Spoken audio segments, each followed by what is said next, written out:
Love this podcast? Support this show through the Acast supporter feature. It's up to you how much you give, and there's no regular commitment. Just hit the link in the show description to support now. When it comes to weight loss, no two people are the same. That's why Noom builds personalized plans based on your unique psychology and biology. Take Brittany. After years of unsustainable diets, Noom helped her lose 20 pounds and keep it off. I was definitely in a yo-yo cycle for years of just losing weight, gaining weight, and it was exhausting. And Stephanie. She's a former D1 athlete who knew she couldn't outtrain her diet, and she lost 38 pounds. My relationship to food before Noom was never consistent. And Evan, he can't stand salads, but he still lost 50 pounds with Noom.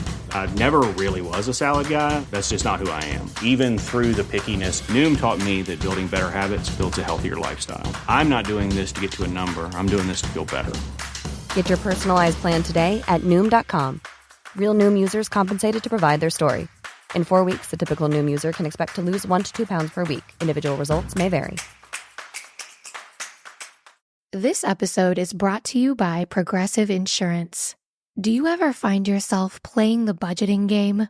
Well, with the Name Your Price tool from Progressive, you can find options that fit your budget and potentially lower your bills. Try it at Progressive.com. Progressive Casualty Insurance Company and Affiliates. Price and coverage match limited by state law. Not available in all states.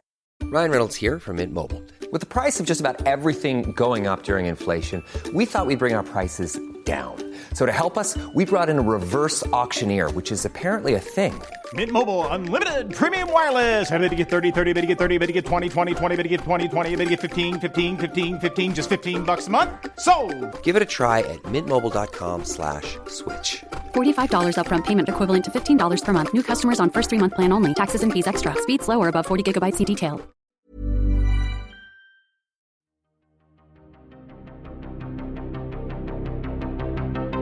This is Writers on Film, the only podcast dedicated to books on cinema.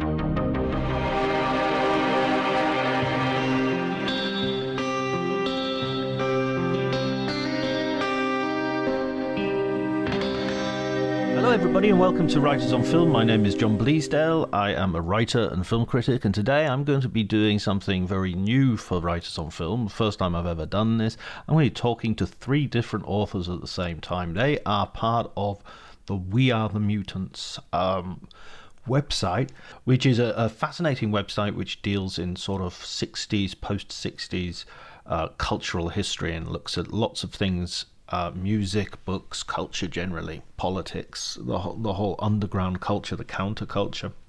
Looks at all these things, and they've written a book, and the book is called We Are the Mutants, The Battle for Hollywood from Rosemary's Baby to Lethal Weapon. They are Kelly Roberts, Michael Grasso, and Richard McKenna. And we talked about their book. What they do in the book, which is really fascinating, is they put two films together. They sort of bang them together and see what happens. And some of the pairings are absolutely, all of the pairings are fascinating. All of them are kind of surprising, and all of them bring out stuff which is really, really. Anyway. Enough from me. This is a great conversation. You'll enjoy it. The best argument for it is the conversation itself. So without further ado, if you enjoy the episode, please remember to like, subscribe, spread the word as wide as you can. We're getting loads of listeners and we hope to get loads more with your help. You can follow me on Twitter at DrJohnTDRJONTY. But before you do any of that, please enjoy the conversation.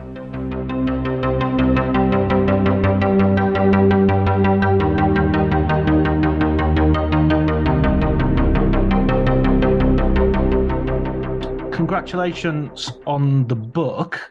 Thank you. Absolutely in my wheelhouse of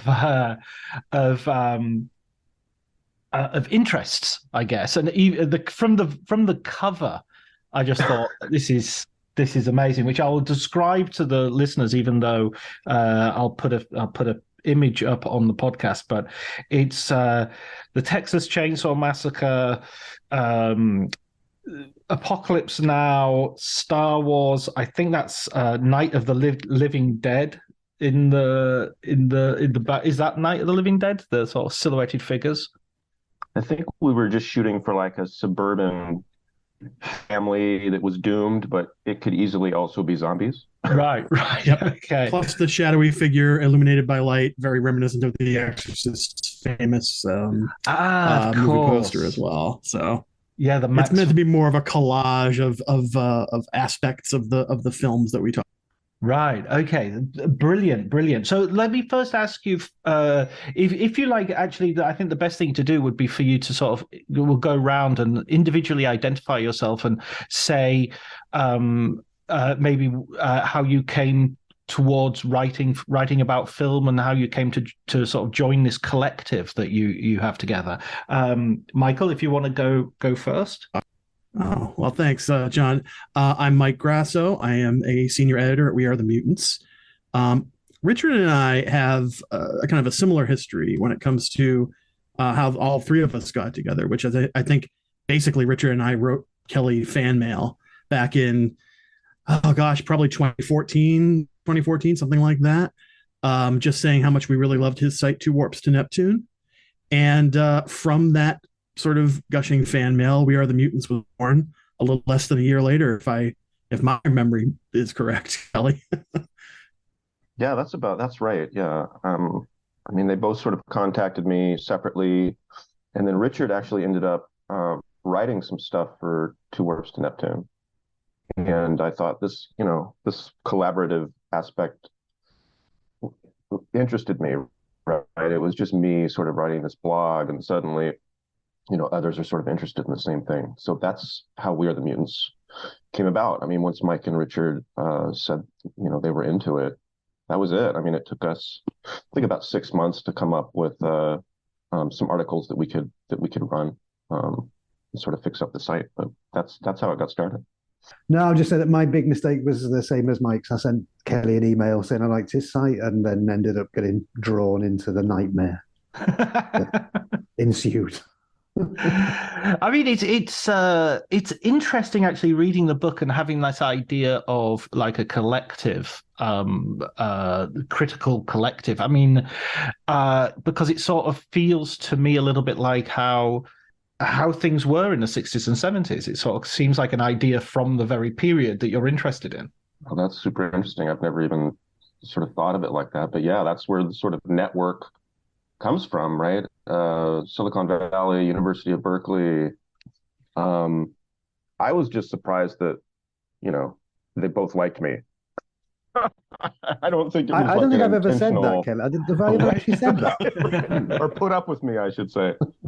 But yeah, that's really interesting. And because we've been sort of writing together for so long, 6 plus years, we told Joe Banks at the Quietus, it's we sort of came up with this unified theory. We were both just sort of, all three of us would riff on one another, and often when we're writing a piece, our research material is just something the other one has written for the site.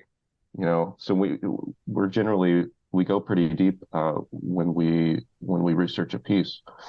So we're all on the same wavelength, and I think film is probably our favorite media, if we had to choose. And that's sort of how this book came about. I mean, the original pitch was not necessarily film. We wanted to do essays about all different sort of media, subculture, an essay about hitchhiking in the 60s and 70s and why it was important, and disco and punk. But it turned out it just wasn't in terms of sales, not something the publisher was looking for. So we just sort of flipped it and thought it would be interesting to do a book on film, and each of us sort of picked the films we wanted to write about and riff on each other like throughout the book. And so you had this idea that this sort of thesis, as you say, that goes through the book, and the practice that you the way you express this idea is by putting two not necessarily obvious films together and kind of bouncing them off each other to see, it's like theoretical physics. You're sort of shooting the Large Hadron Collider. You're sort of sending two films around and seeing what happens when they crash in the middle. How did you sort of How did you sort of divvy those up? And did you sit down and have a group discussion and say, or did you just come up with pitches for each other and then sort of do it that way? As I remember, the pairings kind of came naturally, more or less. As you say, a lot of them don't seem very obvious on the surface, but I think once we decided we were going to do this whole idea of, like, as you say, kind of having two movies kind of scrape up against each other and see what kind of friction results, I think it became obvious for a lot of us. I mean, we also have a lot of lost chapters that didn't make it into the book, a lot of lost pairings that, one of the ones I wanted to do was Blue Velvet and Back to the Future. And when I did a little bit of Googling, I found out there are many, many essays out there comparing those two films, all of which were very good, but I did not want to retread any ground that was apparently obvious to a whole bunch of other people out there. And I think as well. Oh, sorry. No, go ahead, Richard. No, I mean, film is maybe one of the things we've spent less time on the actual website in terms of the articles we put up, but we've always spoken a lot about films when we're chatting, just amongst ourselves. So we've kind of built up, I think, a huge amount of interest in, or films that interested us and the ideas about them that had never really found a way into the site. And the book kind of provided a bit of an ideal pretext for putting those together and looking. I mean, like I say, Mike said, there were a lot of pairings that didn't make it. Some particularly atrocious ones on my part, which is probably not a bad thing. They didn't make it, but we had. That was the hardest thing, I think, was whittling down, these pairings. I think originally the idea was we were going to have like 7 or 8 pairings for each section, and I think we ended up with four for each section, which I think 7 would have been too much. But yeah, there were a lot of. We could do another book, with the pairings that we had to sacrifice. Oh well, please do. I mean, that's.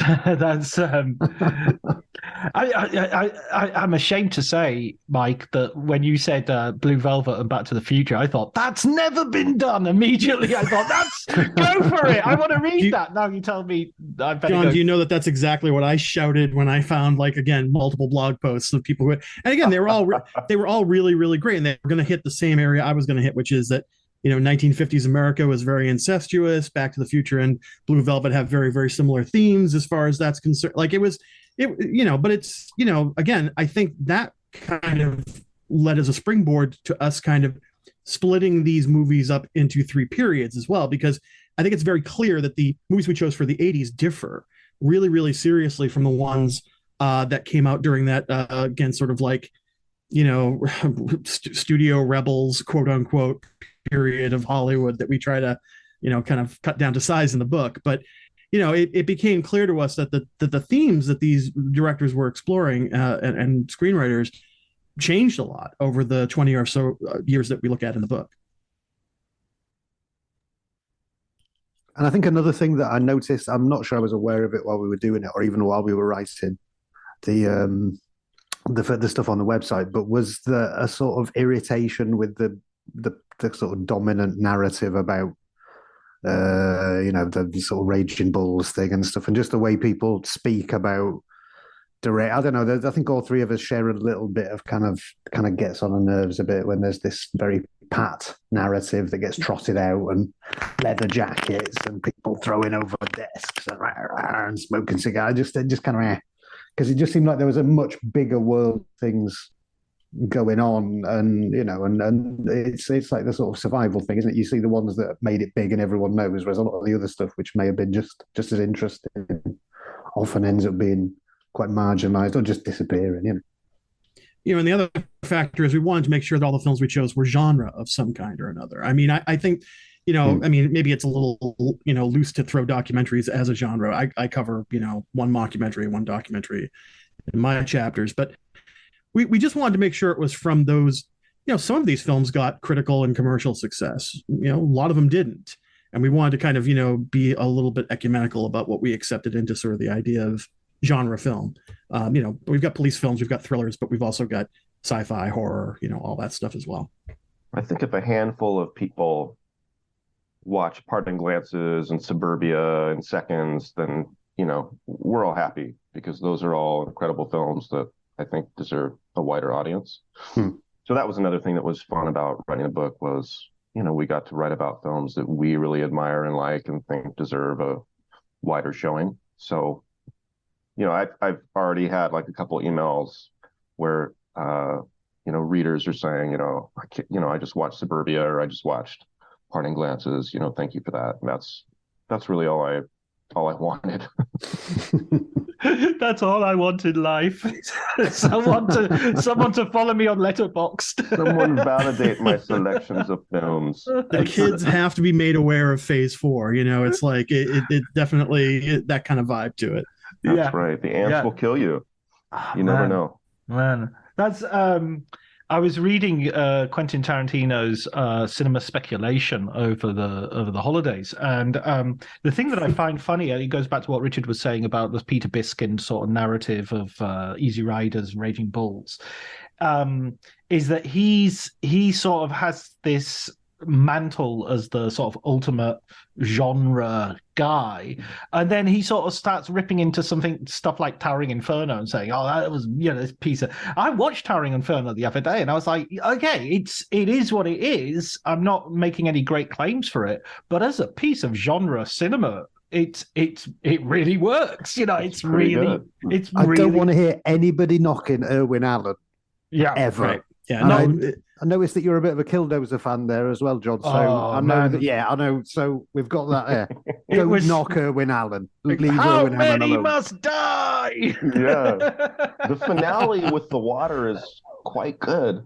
Yeah, I mean, it's very, very well done. Yeah, honestly, that might be one of the genres we didn't get a chance to really dive into in the book. Is we've talked about it on the website quite a bit. The 70s disaster film.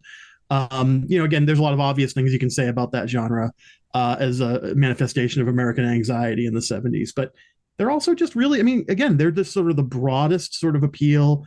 You've got these guest stars from the golden age of Hollywood that all the old folks in the audience will be able to recognize, and some folks from TV, and basically there's a reason why they copycatted Airport, they copycatted all these other films, is because people went to go see them. They were just as huge as The Exorcist, Absolutely.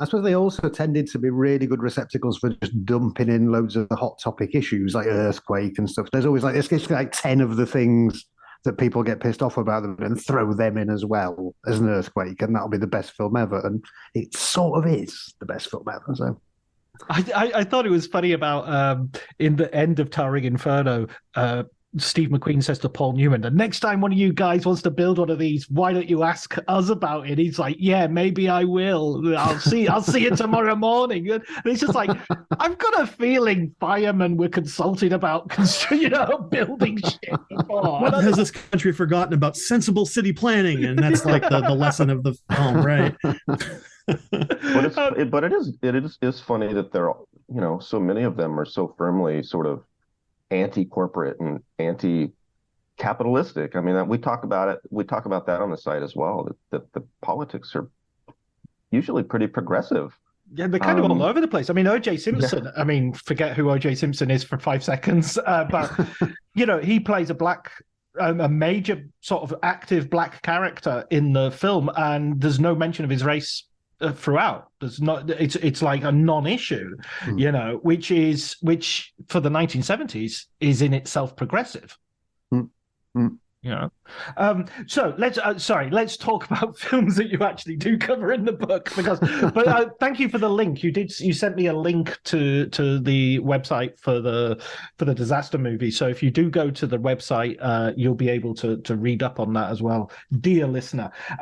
So you start in the late 60s at probably the inception of what is going to be described as New Hollywood, with Rosemary's Baby and Martin Scorsese's Bloody Mama as your first pairing, and then you do Peter Watkins' Punishment Park, Wild in the Streets, Seconds, Watermelon Man, and The Exorcist Manson. Those are the pairings as you go through. Let's start with Rosemary's Baby, Bloody Mama. That right there is getting off to the races. Yeah, it took me a while to come up with a good one to go with Rosemary's Baby. I had written a bit about the novel Rosemary's Baby on the site. The movie's quite different. A lot of the sort of political social issues are taken out of the movie. Probably because, Roman Polanski was not American and didn't have a great understanding of those issues. But they still sort of come through in the film. And I think the reason I start with Rosemary's Baby is because, it really is the most apocalyptic point in American history, where you've got Vietnam, the assassination of MLK, Robert Kennedy, and there's just this sense that everything is falling apart. And of course, Rosemary's Baby. Here's poor Mia Farrow, who does give birth to the Antichrist. But also, I think, we sort of see Rosemary as this feminist character, which is interesting, because at the very end, she has to decide what she's going to do. And in the book, she actually thinks about grabbing the kid and jumping out of the window, killing them both. But in the movie, after a little bit of screaming, she accepts the child and sort of the life and the Antichrist that's been born. So I'm not sure that's exactly feminism. But I do, and of course, Roger Corman. It's not exactly feminism. Nurturing the Antichrist isn't exactly feminism. I guess. Well, she chooses I think the movie is, she's all about this suburban, everything she wants is, she wants the husband, she wants the, 3 kids, 2 years apart. And she sort of unweaves this incredible conspiracy, right, against not only her, but the world. So the end, that's why the end is so shocking, right? That she sort of makes the decision that she makes. And Bloody Mama is Roger Corman film that I really like, and Shelley Winters is sort of devastating and over the top. And it's a ripoff of Bonnie and Clyde, which of course was one of the quintessential New Hollywood films, and a film I really do like. I think it's just an incredible film. It's one of those that sort of deserves the status that it's achieved, in my opinion. I just thought sort of focusing on these 2 female characters was an interesting place to start. And they're both sort of, the end of Bloody Mama is just as apocalyptic. There's a huge shootout, everybody dies. And, America's sort of obsession with violence and spectacle really comes out at the end of that film. I think we usually think, we think of Roger Corman as this, king of the bees, he's called, but he really did direct and produce some thought-provoking films. And, as a filmmaker, I don't think he gets the respect that he deserves. I mean, without him, there's no Easy Rider. He gave so many people that we recognize as New Hollywood their start. And, a lot of them will talk about that. Jack Nicholson has talked about him quite extensively, for instance. I think just sort of put Polanski and Corman together in one essay was fun, was pretty fun for me to do. Although I think that one also took me the longest to write, just because I had to figure out how to get them both together. Yeah, it's kind of, I always think as well of Polanski is the beginning of that sort of, I was talking to Adam Naiman about a year ago, and he came up with this phrase that I've stolen ever since, the gentrification of genre, sort of taking... Oh, God, Damon, that's been driving me mad for years. Just that idea that he takes a potboiler sort of novel and turns it into something which is very sort of, which if it was released today we would call elevated horror, because we would be that, it would have that cachet that something like, say, Texas Chainsaw Massacre never had. Texas Chainsaw would be my counter argument for gentrification. That's kind of like, you found it in a jumble sale horror. That's Night of the Living Dead too, right? Which came out the same year as Rosemary's Baby, would not get the same respect that Rosemary's Baby got. Exactly. Or I mean, even The Exorcist, there's a sense of like that these are important films. Yes, they're shocking. Yes, but they're part of a big intellectual conversation rather than. I know Mark Kermode, for one, goes on about how, Exorcist isn't respected as much as it should be, but I think it's kind of respected not far more than it should be, but it's kind of funny that it gets plenty of respect. Yeah, exactly. I think it's maybe at the expense of some better films, perhaps. I don't know. But who knows? Sorry, I'm not going to go into that. Punishment Park, Michael. You went for that. The Pete Watkins controversial sort of mockumentary, I guess you'd say. I mean, I was reading, again, we went through a lot of contemporary reviews of these films because we want to land all of these films in their context, socially, politically, mass psychologically, whatever. And yeah, I mean, every time that generations would get together in, student-run film centers or whatever and watch Watkins's Punishment Park, I mean, there would be real like recapitulation of the anger on screen, the generation gap between, these folks who are throwing these young political prisoners into a survival park in the desert.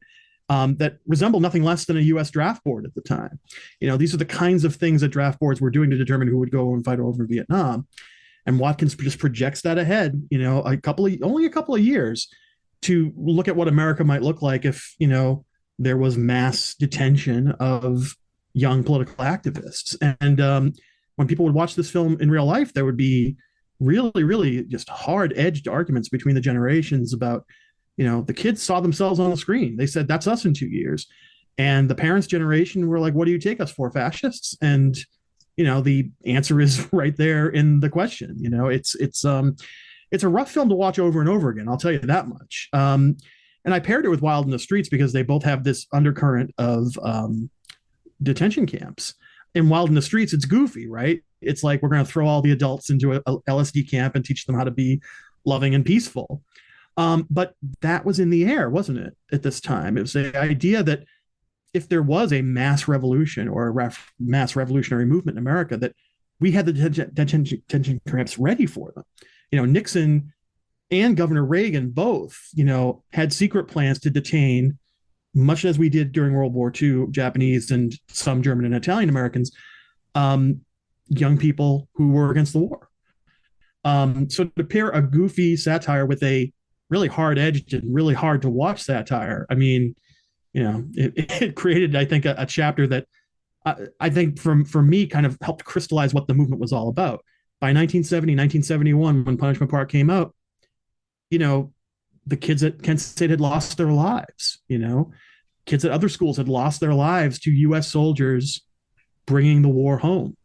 And at that point, you either had to go underground or you had to go, back and get recuperated into the mainstream, which is what happened to a lot of those activists, unfortunately. But a good pair of movies. Like I said, it was rough to watch Punishment Park over and over again, but I really, really enjoyed how well it kind of rubbed against Wild in the Streets. Absolutely. And I mean, the thing you've got about Kent State, the shooting that took place there when unarmed demonstrators were shot by the National Guard, murdered essentially, was that when they did opinion polls a week later, majority of the US population, according to the polls, supported the military action. There wasn't an upsurge of anger or, in the Nixonian sort of silent majority, if you like. Exactly. I mean, could it be that there's a sort of almost like a demonic reflection of the hippie commune in these, you're gaining a sort of, you have this utopian idea of a small society, a sort of, and then the Opticon sort of prison idea. I mean, it's coming from John Stuart Mill, isn't it? It's coming as well from sort of like a utopian, essentially.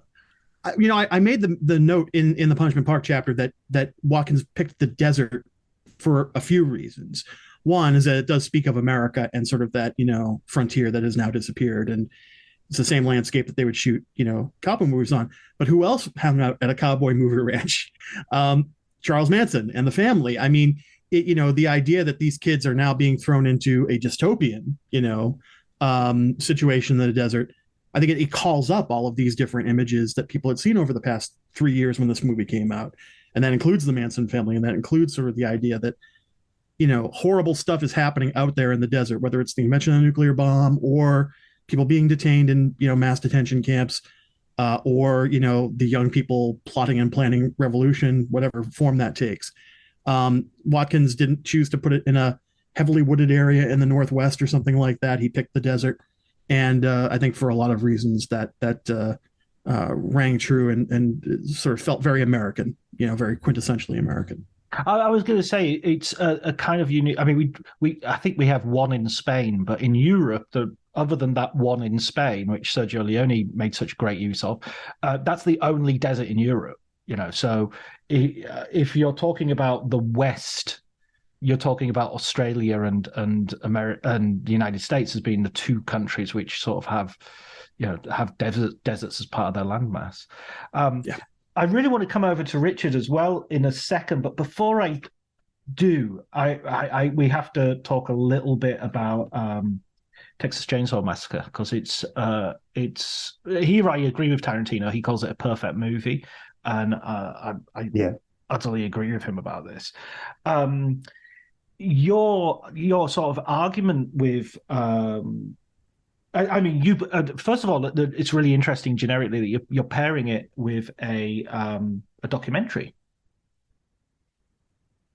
Yeah, I mean, I couldn't believe that no one had written about those two films before. I'm still not convinced that there's not a piece or a book out there somewhere that compares them, because I think they're just a perfect match. I think initially I tried to get Mike to write it because I was a little afraid to do it, and Mike was like, "Nope, this one's all you." And it turned out to be, I think, of the chapters I've written, my favorite. Just I'm very glad you wrote it, Kelly. You did a better job than I ever could have. So, I mean, Mike was talking about how hard it was to watch Punishment Park over and over again. I mean, I must have watched Texas Chainsaw Massacre, 10 times in a week, because I had a week to write that chapter, and just the screaming and the chainsaw. Oh my God, I thought I was going insane. See, it's funny, of those two movies, I would have found Harlan County, USA the tougher one to watch over and over again. I mean, I know there's a lot of hope in it, but it doesn't, it's just such a grim, sort of situation to watch over and over. And that's the reality we're talking about, right? That grim reality of the 70s, where unions were already sort of on the decline. The manufacturing sector was being destroyed, and everything was sort of being shipped overseas. So I really, I just really, when you look at Harlan County, USA, there's no, one of the first things I noticed is there's no counterculture in Harlan County, USA. They don't have the luxury or the privilege of a counterculture, because they're just working to pay the rent and to pay for food. And so I thought, and then you look at Texas Chainsaw Massacre, which is about basically these hippies, and it's like they're coming into Harlan County, and the quality of Harlan County, which they don't understand at all, and they pay for it. It's just really, I thought it was a really interesting comparison. A recurring theme for me throughout is sort of narcissism of the counterculture. I don't know if at times I felt I could try to be fair, but also one of the points I wanted to make was that they really were born of this privilege, and this post-war boom that had never been seen before in America, and I don't think has been seen since. And without sort of that privilege, we wouldn't have had the movies like Easy Rider and Bonnie and Clyde, because people had to go see those movies. They had to pay to go see those movies. They went to film school, and they paid to go to film school, and that's how they saw some of these movies. So New Hollywood really rests on that audience, that counterculture audience. No, it's a disposable income, and it's the newly made leisure. They're not having to get up at 6 o'clock in the morning and go to work, and Exactly. I mean, that's what I always think about. At the moment, the British Prime Minister is talking about making maths like compulsory until you're 18. Oh, fuck. Sorry, Richard, I'm depressing you. But the thing is, if you look at the 60s, the creative explosion in Britain in the 60s was art colleges, because everyone who went to art college became a millionaire. I mean, you had Mick Jagger, Keith Richards, the entirety of Pink Floyd. Pink Floyd, all these artists, not just artists, but all these musicians, all these writers were all fostered by art colleges, which you would think economically would be negligible, but the amount of tax those guys poured back into the exchequer paid for the whole system. You only need 10 of them and you've paid for the whole system for everybody. Richard, I was promising to, because I think this goes in very well with Silent Running, which is a film that you really interestingly sort of take to task in terms of that sort of counterculture and that sort of eco idea that I'm very sympathetic with to some degree. But in the film, you kind of, I don't want to put your argument. You give me your argument. I think the problem I had with it started from the fact that I sort of felt betrayed, having not seen it for years. And it's a film I grew up loving, really love it, just very intensely. And I hadn't watched it for years. I watched it again, and the reaction I got was just I don't know, violent, really angry and pissed off. And I couldn't work out why. So I think a lot of the writing the chapter was sort of partly that, trying to work out why it was pissing me off so much. And I think it was that, gradually realizing that it was not in some ways, what it was claiming to be as a film. It was still macho frontiersmanship. It was still solipsistic. It was still somebody, these people are pissing me off, I'm going to kill them. And because that was being sold to you with these just absolutely adorable droids that still do my head in. I still love those droids. And, with an immensely engaging and sympathetic main character, I kind of fell into that as like, how can this film be wrong? This film is absolutely 100% right. And I think that was the way the film worked. And seeing it again, after, spending a lot of time talking to Mike and Kelly and, for years of us chatting about these kind of things, just an undertone in there that just really rang false to me, and it really stood out to me now. And I think that was the reason I was so sort of, angry about it, was because I did feel a bit betrayed by this film that I'd just seen as an act, one of the few acts of kind of, purity. And it just didn't feel like that as an adult. It felt very much like, that was maybe how it originally been intended, but, that was not the way it had ended up being, basically. It kind of left a bit of a weird taste in my mouth. Sorry, go ahead, Kelly. I was just going to say I think that's my favorite of Richard's chapters. I think Mine it's too. So Thanks for that. And also Silent Running did not piss him off as much as Poltergeist. I don't know if we'll get to Poltergeist, but Silent Running, like you say, I still enjoy watching that movie, but you really sort of pulled from it something that I didn't recognize, and I've seen it, I don't know, probably 8 or 9 times. And it's this idea that, his claim to care for the world and care for the planet and care for the animals is really just him wanting those things for himself. Right? It's not really saving them, it's just wanting them for himself. So really he's just this selfish individual who's blowing everybody up for his own peace of mind. He doesn't seem that different from the rest of the people. Yeah, he doesn't sort of calmly try and talk his colleagues into this thing. He just gets fucked off as soon as he sees them. You're not really solving the problem there, are you? You're not explaining to them. You're just shouting at them. And anyone can shout at people. That doesn't make you the good guy. And in so many ways, Phase 4 is the more honest ecological movie, because it says that you are messing around with nature. Nature will mess right around back with you, and it will adjust the ways that it messes back around with you until you're subsumed into it again. And there were a lot of ecological message movies that were fatalistic in the 70s, Soylent Green, whatever, sort of mainstream ones, little scene ones. But I think that's the reason why Phase 4 hits so well as the counterpoint to Silent Running. Is like nature is implacable. Like, you know, in the end, all of these jetliners with these huge domes on them and Silent Running, I mean, like, we're losing them all. And even if they haven't been lost, they've been taken off of the planet and separated from the planet that they need to be on. I mean, Phase 4 is definitely more like brutally direct about what it's trying to say, which is that they're going to come back around and eat you. You know what I mean? They're going to come back we'll around. Deserve it.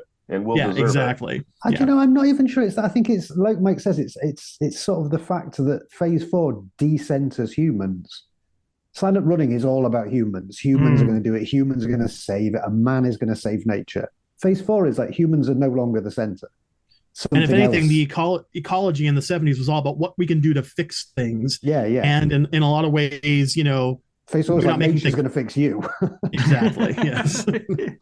Yeah, absolutely. And it's the concept of nature in Silent Running is like, you know, something kept under glass, like in a museum exhibit. It's a diorama. It's not. That's not what nature is. That's not an ecosystem, even. You know, it's exactly. Yeah. Like as I said, the thing it's kind of sort of an exhibit in a mall.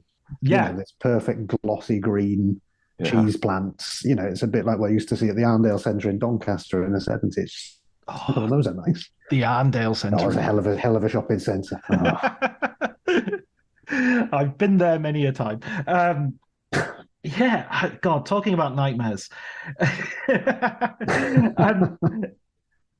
And then you've got like, I mean, the one thing that I think is interesting about Richard's reaction to Silent Running, and it very much, I kind of was rediscovering the film through his chapter, and it was making me go, oh yeah, hang on a minute, is that these films to some degree kind of very persuasively give you a universe in which the people who are at the center are kind of right. You know, that this decision is right. I always found that in terms of The Exorcist, what was so scary about The Exorcist was it posited a universe in which the good guys were the Catholic Church. And you know, it's just like, shit, really? I mean, I was brought up by these bastards, you know? So, yeah, totally.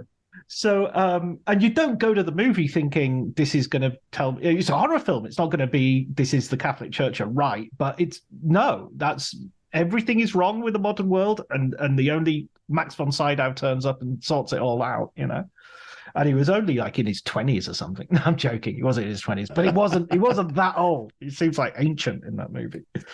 So who did The Exorcist? Michael, you did The Exorcist, right? Yeah, I paired it with the 1973 documentary Manson. They came out at opposite ends of the year, but I couldn't. Again, like I really, as grotty as that Manson documentary is, I really love it because it's obviously exploitation, right? It's obviously meant to capitalize on interest in the family, who by 72 and 73 were a little long in the tooth. A lot of them had fallen away from the sort of like, you know, adhering to Charlie's teachings. Obviously, Squeaky Fromm in a few years is going to take a pot shot at President Ford, but that's in the future at this point. They're still sort of like, they're in like survivalist mode, basically. They're out in the wilderness. They've got their rifles.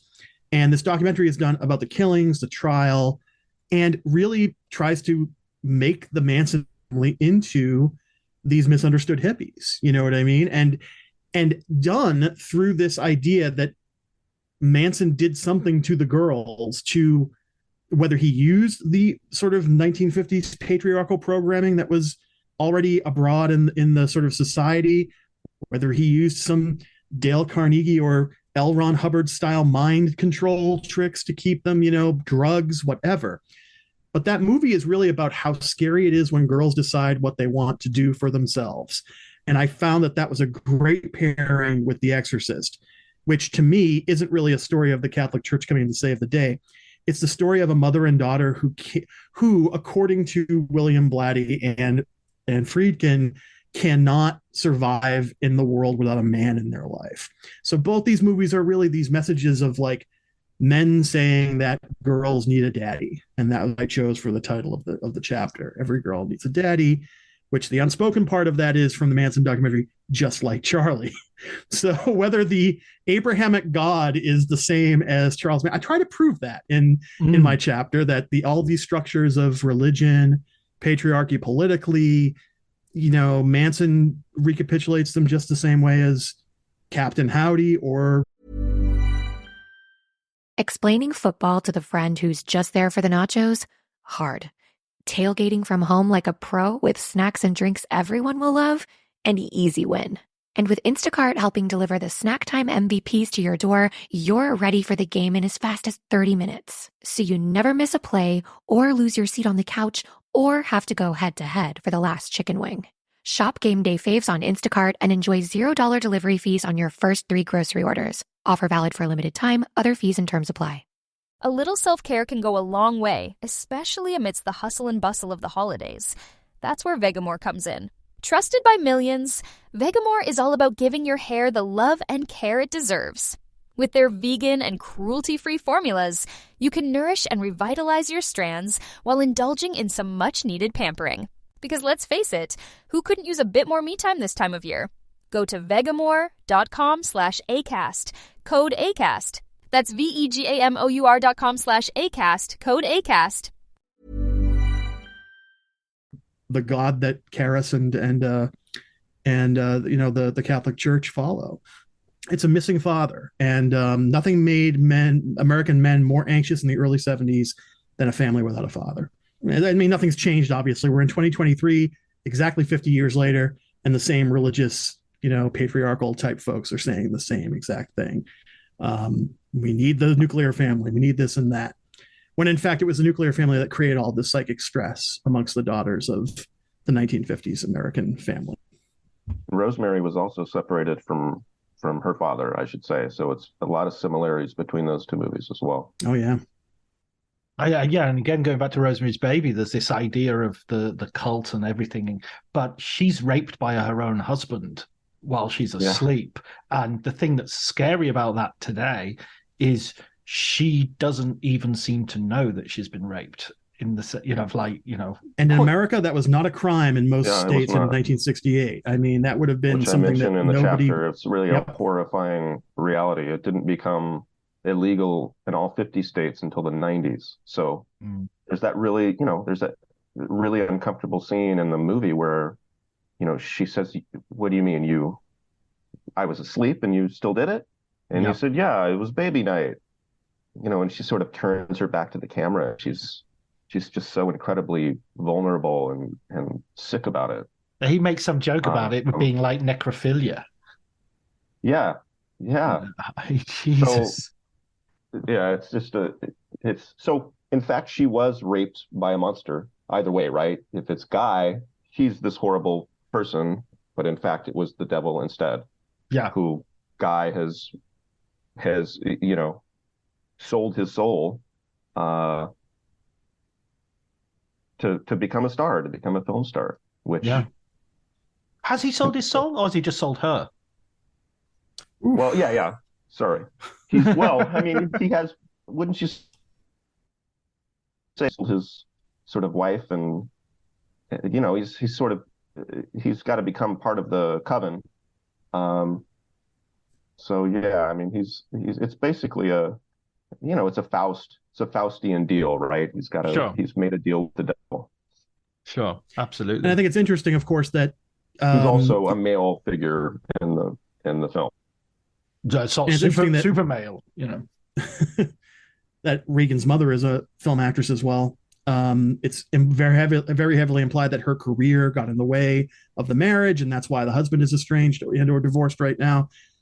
So yeah, though obviously, like Rosemary's Baby and The Exorcist go together, like they're beautiful together. But yeah, I think that like I when I rewatched The Exorcist for the book, I found the first third of the movie before the possession so much more interesting than the rest of the film, because it was just like, how do you deal with being a family of two when you've been used to being this like nuclear family of three for so long? And I noticed this, when I watch it, it's like the moment that Regan starts to change is when she hears her mother swearing on the phone to her father, like just letting loose all of her anger, her righteous anger about what's happened to this marriage and to this family. And it's the very next day that like all of her strange behavior starts. And so, my idea is that like, this demon did not come from Iraq. It didn't come from a Ouija board. It came from this family splitting up. And again, like that anxiety for true dyed-in-the-wool patriarchs that love the Catholic Church is going to be, it's going to just provoke nothing but fear. So absolutely. I think John's right. This is a defense of Catholicism. I mean, from the first frame through the very last, and that's how Blatty wrote it. I mean, it's definitely a defensive. The gay director gets sort of offed in a sort of tossed out of the window, or yeah. It's a film that I've rewatched many times, and it's but I think that's what's great about all of these essays is as familiar as I am with many of these movies, each essay made me go, not only that's surprising, but the surprise wasn't like a reach. You know what I mean? Sometimes when you read some criticism, you can go, oh, okay, I kind of get you. I mean, Tarantino's cinema speculations do involve a lot of like, maybe if this was this, if that was that, and okay. But your analysis was that really threading that needle of being both original but sort of obvious. Do you know what I mean? In the way that I was totally surprised by it, but it had the power of the of course. You know, I mean, I'm specific. Thank you, John. That's actually very flattering. I think I had that moment with every single chapter, the ones I wrote, the ones these guys wrote. Like I was like, oh, right, yeah. And again, like I had to watch a lot of the films, especially the '80s ones, to kind of get a sense of what these guys were talking about in the '80s chapters and stuff. And like, I was like, oh yeah, wow, this is a perfect pairing, and it's saying this about that and that about this. Yeah, it's been. I mean, the only thing that's been more interesting, sort of just like than putting together my own chapter, was reading these guys' chapters when they went through the editing process. Right. And did you? I mean, one of the things that I think sort of goes. Maybe one of the reasons I'm having this reaction and this book is so fruitful and interesting is that these films are really, really good at being very ideological and at the same time hiding that ideology, so that it's very seductive. You're just drawn in and you're totally engaged in the film, and it's almost like an invitation not to think really, while at the same time being totally, you know, elbows deep in the problems and the issues of the day.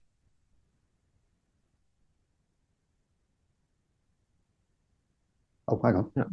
Sorry. I think that's been part of the. I mean, that's something we've worked out by, I think, writing for the site, and I don't. Again, it's just sort of this, all of us coming together and you know, bouncing things off one another. And I don't know that it's a new way of doing things, but it's certainly something that felt new to me, right?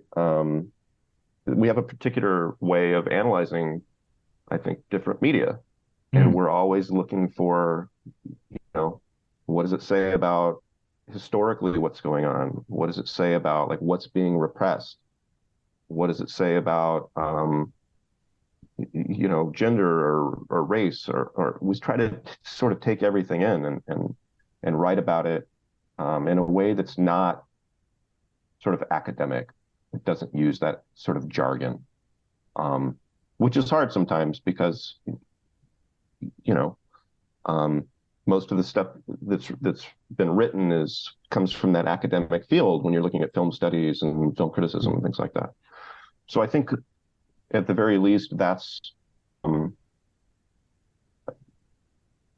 something that I'm proud of.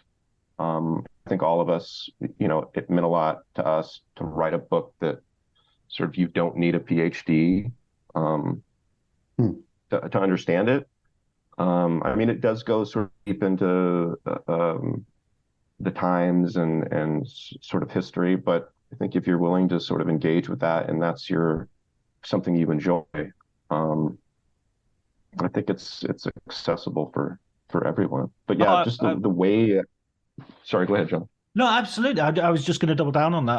I actually think the way you bring back the real world into these films and how they're engaging with things that maybe people have forgotten about, or maybe people just didn't know, you know,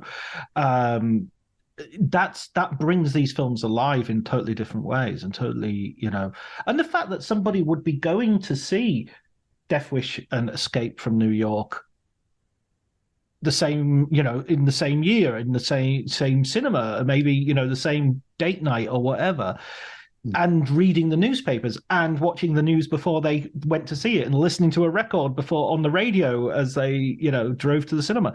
These, it kind of recreates a really, it brings it back to life, I think, and gets away from this deification of the sort of nostalgia of the 70s and 80s, which isn't conducive to good discussion. No, thank you, Joe. That's very good to hear, man. That's what we were aiming for, I think. And I think you bring up the audience, John, seeing Death Wish, Escape from New York, seeing all these movies. I think that's something a lot of people forget, that if you don't have that Hollywood's always just going to be about making money. And then if your movie's doesn't have an audience, it's probably not going to get made.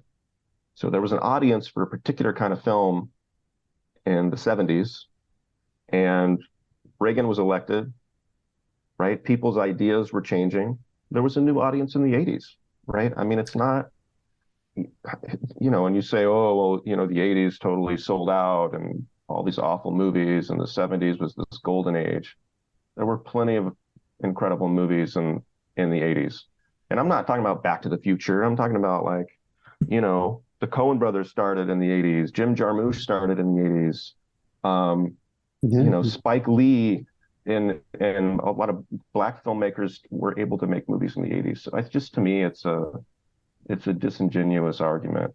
I think one of the things that Kelly's introduction does really well is trace what the movie business was going through at the time.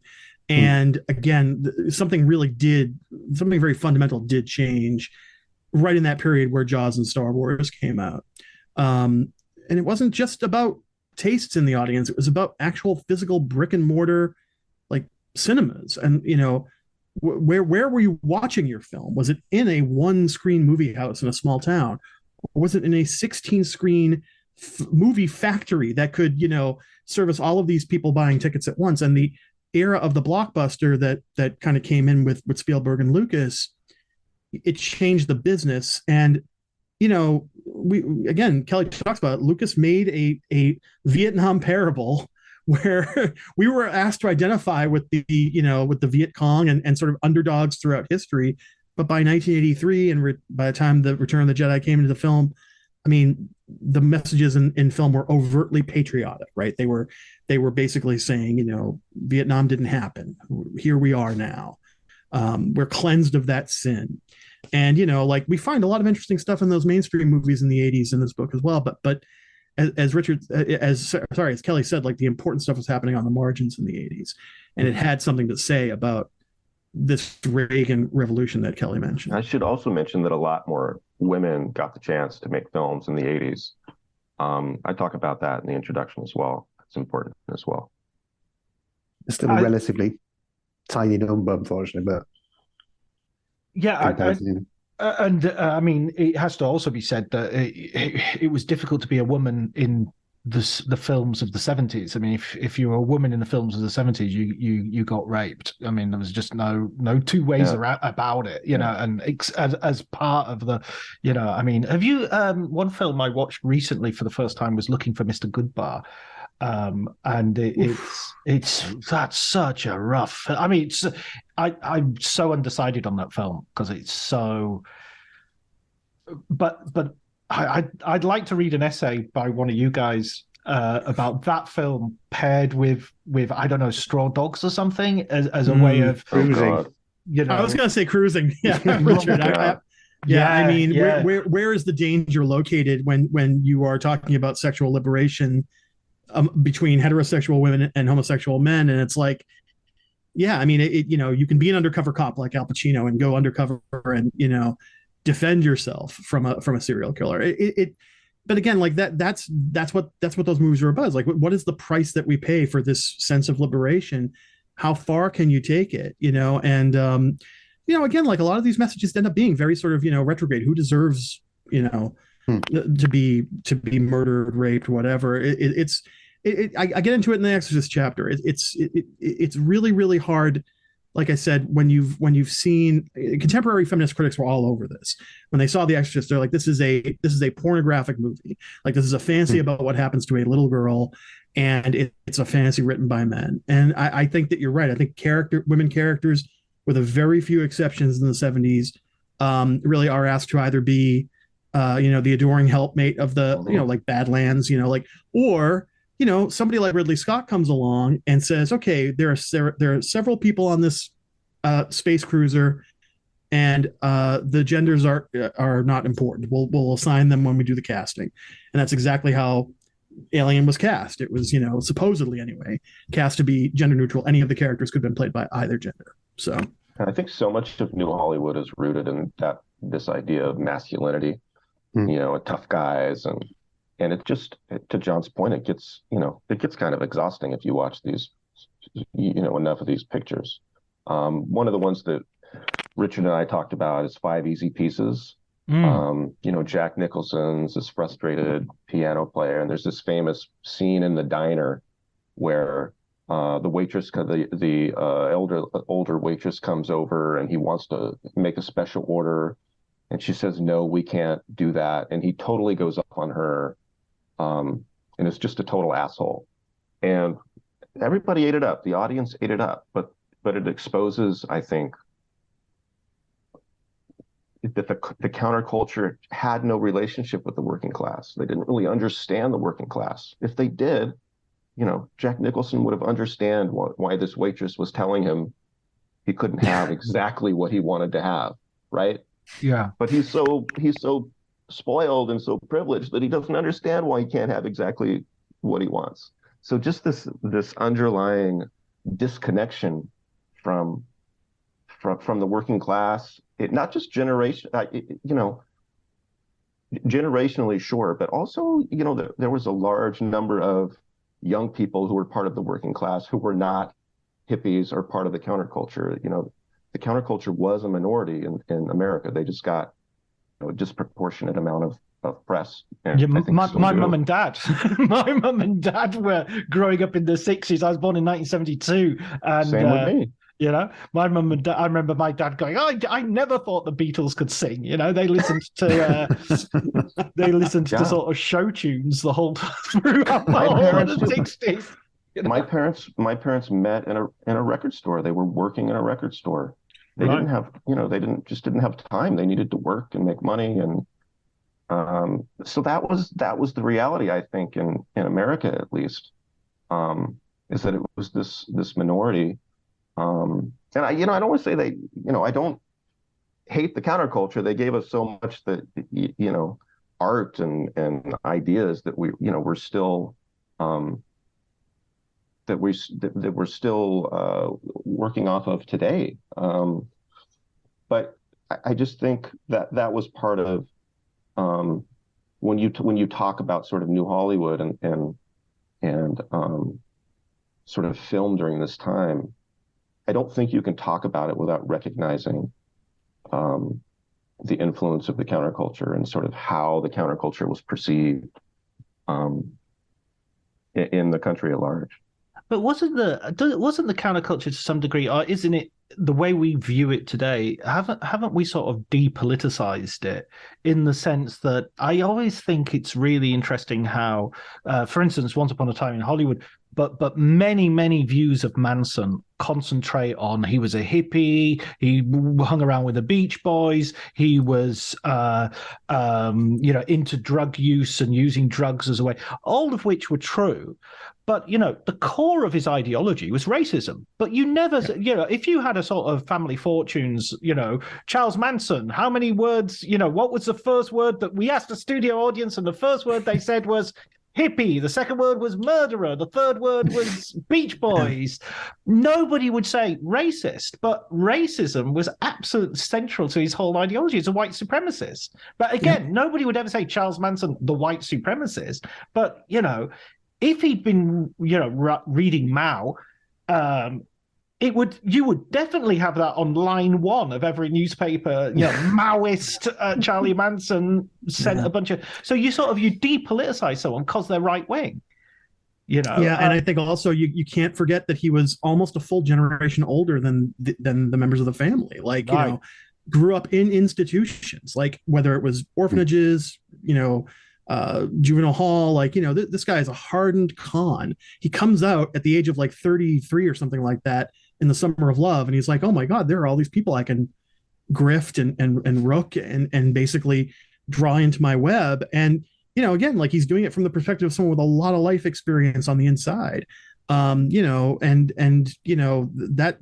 That when you're a 19-year-old librarian going to college in Berkeley or whatever, like, that's as vast a difference culturally as you can imagine. And, I mention it in the book, but like many people think that people like Manson who headed cults of personality were just doing the work of destroying the counterculture actively at the hands of COINTELPRO, the FBI, whatever. The links are there, they're you have to tease them out. And, O'Brien does very well in his book Chaos to do so. Yeah, it's an excellent book. Excellent. Really good read. It really is. But like, the fact is that, like, there's a reason why the media latched onto, hey, the counterculture is over now because this guy murdered a film star and her friends. Well, they used him to demonize the entire anti-war movement, which, and if the anti-war movement ended Vietnam one day earlier, then the anti-war movement did the right thing, So I don't want to, again, I don't politically disagree with the counterculture. I just think a lot of that attitude and a lot of the things that they did were naive. Of course, they were young, but their reaction against Vietnam was absolutely the right reaction. And for sort of, what John said before, the silent majority to sort of blame them instead of blaming Nixon is morally, reprehensible. So I just want to get my pro counterculture part out there into the open. Where they were coming from was absolutely the right direction. I mean, they knew what was going on in the war. Yeah. I want to move finally on to the 80s, and Richard, this was the chapter that the section that you dominated. You did. Don't know about dominated.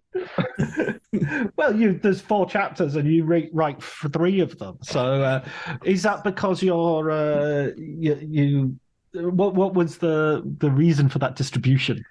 I think it was mainly it was sort of practicalities, in a sense. Like Kelly said before, we originally had a much larger set of chapters planned. I had a lot. I had several for the 70s section and things. I was looking at oh God, I can't remember. There were some pretty ridiculous ones, but just because of the way things ended up going, it just seemed more. We kind of concentrated on ones that seemed solid and we're already quite a way on. So I think it was more it was basically just chance more than anything else. Not because I'm in any way more of an expert than these 2 guys. These 2 guys are very, very expert. And so you start the section with Poltergeist and slamming it up against Suburbia, and this is the Kelly mentioned earlier that you were getting quite angry about this one. Yeah, I mean, the Poltergeist was another. It produced a very no. I mean, because I still have a lot of affection for Silent Running. I don't have any affection for Poltergeist. I hated it. I don't know. It's a film that I was convinced I'd seen, and then when I watched it, maybe I hadn't ever seen it. Maybe I just lied to myself because when I was, it came out as a kid, and I hadn't been able to see it, and I just kind of. You kind of dream these things into your brain. I bet you read the novelization. Yes, exactly. That novelization was ubiquitous. I think I read that. I don't think I saw it until I got it on DVD. Well, that's a lot of my film history is that I read novelizations like mad, and then I just basically brainwashed myself into thinking I'd seen the film. I was like, I've seen it. I mean, I basically lied to myself for years about having seen it. I just lied. I read the book and just told myself I'd seen it. So. Poltergeist just really got on my nerves. I just couldn't stand it. And it really, I don't know, everything about it just seemed so fraudulent and just sickening to me. I really had I mean, this is probably a bit of a theme, isn't it? That I have a ridiculously over-the-top reaction to things. But I think you're just mad because it was supposed to be a Tobe Hooper film. and we all love Texas Chainsaw Massacre. I mean, there is that. This There is is what that. you get. There is that, but there's just something just fraudulent about it. It feels like an act of fraud being perpetrated on the audience. It's a lie, in the sense, normally I don't give a shit if it's enjoyable, who cares? But it just seemed like it was so blatant and so in your face, and like, yeah, Texas Chainsaw, that stuff's over. There's none of that now. It's just this, just like sitting in some shitty restaurant. And it The just Chainsaw Massacre is about counterculture, and then Poltergeist is about boomers, right? I mean, you talk a lot about sort of the parents and how they act, and how that's kind of a follow through, right? I mean, this is what the hippies became. Well, that's the thing, isn't it? It sort of like gives the lie to a lot of what had come before, and it kind of shows this, and it presents it as something that's sort of admirable. I think that's the thing. It's not presenting it with any kind of skepticism. It's like, this is it. This is great. These poor people are being, that's the thing that really annoyed me, which is silly, I suppose, is the way that it doesn't look in any way at how shit their parenting is. Their kids get attacked by a fucking demon.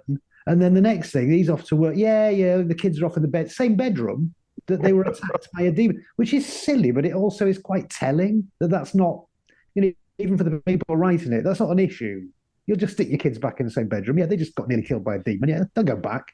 I think the reason why I feel so fraudulent is because it uses the trappings of Gothic horror, but has none of because the suburbs are so dissociated from history, you have to throw this sort of like afterthought in the end. Oh, you didn't move the bodies, but like, who cares? Like, it's a suburb, right? Like it's supposed to look like any number of other suburbs out there in the American, landscape. And you don't feel like the Gothic horror is earned at all. You know what I mean? Exactly. Yeah. It just wants you to give it the money, and it doesn't want to earn what it's asking for. And I think that seems to have nailed it, Mike. That's the thing. It basically is a fraud. It's like a sort of Ponzi scheme of horror type thing. It struck me on watching it after all those years of thinking I'd watched it like you, Richard. That I really detected the very long, strong fingers of Spielberg all over it, and I love Spielberg. I'm a big fan of Spielberg, but it's almost like there are some genres which are really resistant to him. He can sprinkle horror in his family entertainments, but when it came to him doing an all-out horror, he couldn't get rid of his family. You know what I mean? I think he works very well as a subversive filmmaker. Spielberg, like Close Encounters of the Third Kind, is all about the destruction of the nuclear family by a man's. Close Encounters is also a much more frightening film than Poltergeist. E.T. is more frightening than Poltergeist. Yeah, true. True. Duel is more frightening. Jaws is more like Poltergeist is the least frightening thing in many ways. You had anything to do with it. Just like, what is his problem? Yeah. No, that's a really good point, actually. So I've just said he hasn't done horror, and you've just given me 4 examples. No, sorry, that's not. no. I mean, you're right. No, you're right. Jaws and Duel are pure horror films. They're not. There's no like sprinkling of horror elements into a Raiders of the Lost Ark, say, which you could argue is less, not really a horror movie, but yeah. But that's so fascinating. What about moving forward into sort of the 90s and the present day? I mean, God, we've had 20 years since the 90s, 23 years since the end of the 90s. I know. So, is there going to be a volume 2 where We Are the Mutants is going to take on from the 90s on? Because I'd love to see you pair Fight Club with something, or No Country for Old Men, or Fellas, I'm afraid I'm going to have to let Kelly and Mike answer this, because unfortunately, I'm sorry this is so rude, but I have to go. So no worries. Kelly and Mike are way more equipped than me to answer this question anyway. Okay, John, it's been a pleasure. Thank you ever so much, man. It's been great, really. Thank you, and thanks for your comments. Great. Take care, Richard. Bye-bye. I'm not sure I'm equipped to do the 90s. I feel like the 90s, I don't know. We've been working sort of this Cold War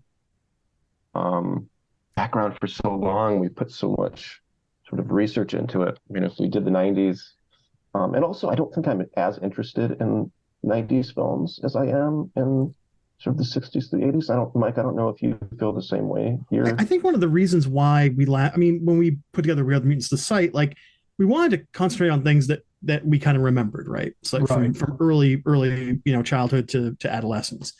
And I think that you saw it in these this last hour or so talking to us, and we didn't really remember all these films quite the same way. See, the thing is, anything I saw after high school, say in the mid 90s, I can recall with pretty instantaneous, recall where I saw it, when I saw it, the circumstances. I was an adult watching movies. But, even, the ones that I didn't understand, the ones that I watched on, UHF TV, where they would show them unedited, and it was a big deal because before the VCR, you really couldn't see unedited films on television. All those movies I watched way, way too young, like The Deer Hunter, Apocalypse Now, that showed up on these television channels. Like, the reason why we wanted to focus on those kind of movies in this book is because we knew that we were going to see something new in all of them. And I just feel like past, again, kind of like early 90s, I may occasionally see something new, but the historical distance between now and the movies that we covered in this book, I think, generated so much of the interest in our heads. Is sort of like the world was very different in 1973 than it is in 2023, and that makes it kind of interesting to go back. I could talk your ear off about the last 25, 30 years of cinema, but it wouldn't. It's because history kind of stopped, didn't it? It's because we're kind of in that post, end of history kind of, endless regurgitation of stuff. Like it would be hard to look at a lot of cinema from the last 30 years and not just see the cynical impulses behind it, which is not to say there's not been lots of great art movies or lots of great independent movies. There have been, but I just feel like the blockbusters would be a tougher road to hoe with the blockbusters of the 90s and beyond. I'd be interested to hear what John thinks, but I just think it's because films have become increasingly more self-conscious. Maybe that's not the right, but I just feel like it was possible. Self-aware, for sure. Yeah. Well, yeah, I feel like it was possible to make a movie about a killer alligator in 1982 and be totally serious about it, totally serious about it in a way that wouldn't happen in the following decades, right? Like Sharknado, and everything's got to be a parody of a parody of a parody, and they're Easter eggs. Lake Placid. Lake Placid is. Lake Placid was good. I like Lake Placid. I mean, you're right. It's yeah. There's an element of irony there, but it isn't. Yeah. It isn't Sharknado. It isn't silly. I mean, it's ironic, but it's not silly. I'm gonna push back a tiny bit here, if not a lot, because I think that I agree. We're close to it to some degree. It's difficult to look at it from a historical perspective. Haven't quite got that distance, but as we go back, I think time has a way of concertinaing, and so Fight Club is closer to Rosemary's Babies than we are to Fight Club. That's not quite true. That's not quite true. Probably. I don't know. I haven't quite done the maths. It's close. It's very close. We're getting to the point where Charles Manson and The Doors is closer to their subject matter than we are to The Doors. Perhaps that might be a better example. My point is, if I look at the big blockbusters of the 90s, I actually see something which, again, we watched quite naively, but the political repercussions we're living with today. I mean, what do we talk about in terms of, we talk about snowflakes, Fight Club. We talk about being red-pilled, The Matrix. The Phantom Menace comes back in 1999, and we're looking at a Disney-fied version of what was a counterculture. I don't know. It's only because I want to persuade you to write this book. It's because I want to read this. This is why I will leave you with this one thing, which is that there's this great bit in the middle of Adam Curtis's Hypernormalization, where he puts together all of the disaster film and alien invasion film footage from like the early 90s to right before 9/11. And we just see how similar that set of spectacles is to the day that the airplanes hit the towers. And I don't think that says it all right there, right? Sort of this idea of spectacle being regurgitated over and over again and eventually leaking into the real world. It's super interesting, but I do feel like it's been definitely stated once or twice already. And I think that, it's funny that you bring up Tarantino this whole conversation, because I did get the book for Christmas as well. I think we all did. And, it's so funny. I've really cooled on him as a director. Once Upon a Time I thought was great. Before that, the 2 or 3 films before that, I wasn't crazy about. But I will tell you something. He writes about film incredibly engagingly. And I think that he, too, also, as somebody who came out of this 90s kind of, period where film became kind of self-referential, more sort of aware of its own history. Like, if anything, he has an incredible knowledge of film history, and he brings that to bear nakedly in everything he does. I mean, there are blatant references throughout, as Kelly said, quote unquote Easter eggs throughout all of his films. But I think as he's gotten older, he's gotten to feel like, well, you know what, I want to play with that history a little bit more. So let's make it so, the Manson family do get killed when they go into the house. Let's make it so, World War II ends, 5 months early or whatever. Like he's more interested now in playing with the history than actually just spitting it out back on the screen. And so I think that's probably the meta-modernist rather than postmodernist sort of impulse, is to kind of play with the history and see how much you can get away with. Oh, it's fascinating. When you were talking about Manson earlier, I stopped myself because I thought I'd mentioned Tarantino a couple too many times. But it is that idea that, ironically, Manson in Once Upon a Time in Hollywood should have been closer to one of the Reservoir Dog characters than the sort of, the hippified, distant. Maybe that's why you don't have him in the movie, because if he got close to the movie, you'd go, wait a minute, he's the same age as Rick Dalton. Yeah, that's really good. That's really, really good. I think, what bothered me about Once Upon a Time was I expected the Brad Pitt character to go back to the ranch and decimate everyone, including Manson. And I felt a little let down that Manson sort of got off, didn't he? I mean, I've only seen the movie one time. It wasn't like Inglourious Basterds, where they get to actually show you in great detail Hitler getting machine gunned and burned down in the theater. I feel if you're trying to sort of get back at Manson, go get him. I don't know. I sort of thought, you could have even had that as a post-credit sting. Yeah. He goes and hunts them down after he gets out of the hospital, right? But I mean, that's the thing, right? The Spahn Ranch set piece is meant to be like the gunfight before the gunfight in the Western. Right? It's meant to be like the one where you get a little hint of what's going to happen in the finale, but not quite. He just beats up Clem and makes him change his tire. But he beats up Elvis Presley. Oh no, it's not Elvis Presley, is it? Because Elvis Presley turns up on the horse afterwards. It's right. Bruce Lee, which is a well, there you go. Right. I mean, that's the other thing. I want to put my fictional character up against this real person, and it's Tarantino. He's one of those people who I want to hate, but I end up coming back to his stuff and always kind of I get something out of it. And I think it's because we came out of that same television fed sort of cineast idea where, we consumed so much film and so much television before the age of 13 or whatever, that it's all just kind of burned into our brains, and it's made him a very deft observer of cinema. Whether he's a real critic or not, I can't really tell. That book is still I'm not quite sure how I feel about that book, but he's definitely plowed his own sort of area of interest at this point. Yeah, absolutely. Listen, guys, I know one last question for you. Recommended books. Could you recommend a film book for our listeners? Mike, you go first. Oh my gosh. All right. I'm gonna go off script because it's a book that was foundational to the making of this book. Sure. I just want to mention it here. It's not all about film. There's some film in it. Andreas Killen's 1933 Nervous Breakdown, Watergate, Warhol, and the Birth of Post-Sixties America. Please check it out. It's a great time capsule of, I think, what is the most crucial year in the entire 1970s. Brilliant.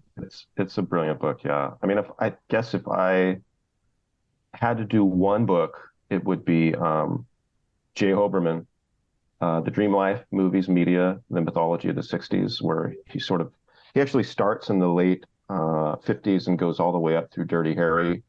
And you sound like Peter Fonda in The Limey. The 60s started in the 50s and went. Yeah. Yeah. Exactly. But I think it's definitely a foundational text in my mind in terms of sort of analyzing film with sort of history and sociological impact, sort of interweaving with each film. It's really, really a brilliant book. All his books are amazing, but this one in particular, I think, is a must-read if you're interested in film and film history. Yeah, absolutely. Those are great recommendations. I've penciled them in. I'll write them on the show notes, and of course, we can read more of your stuff. I'll put a link to the book in the show notes as well, but also a link to your website where you study more than film.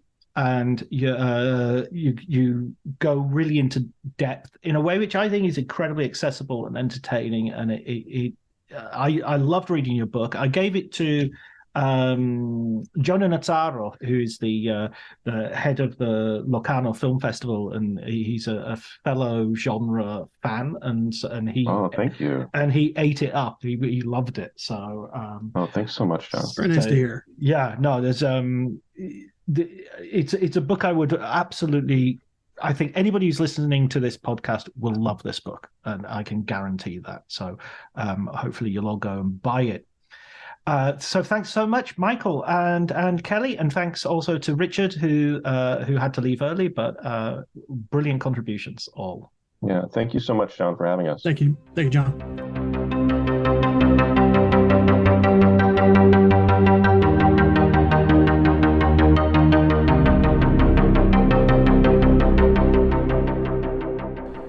So that was my conversation with Richard, Kelly, and Michael. I hope you enjoyed it. I personally thought it was amazing. I really could have talked for another hour. I hope the guys will agree to come back and talk about some other things, because I think there's plenty of stuff that we could mine. I'd love to get their takes on other stuff as well. Their recommended books were Andrew Killen's 1973 Nervous Breakdown, Watergate, Warhol, and the Birth of Post-Sixties America, and Jay Hoberman's The Dream Life, Movies, Media, and the Mythology of the 60s. And you can find both those recommendations in the show notes, along with links to the book and links to the We Are the Mutants website. Okay, thank you. Next week I'm off to another film festival in Norway this time, the Tromsø Film Festival. So I might manage to record something while I'm out there and put that up. Otherwise, there will be a gap of a week before the next episode. Yeah, okay, that's it, really. Thanks very much for listening. Thank you very much to Elliot Atkins for the music, and thanks to Ali Harwood for the artwork, and thanks to you, dear listener, for your support, your continued support, and audience. Take care.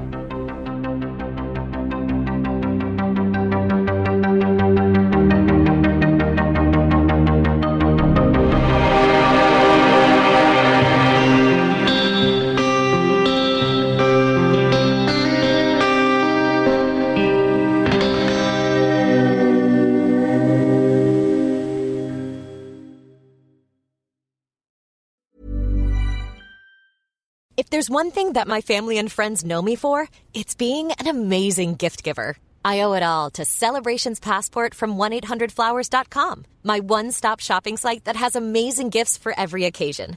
With Celebrations Passport, I get free shipping on thousands of amazing gifts. And the more gifts I give, the more perks and rewards I earn.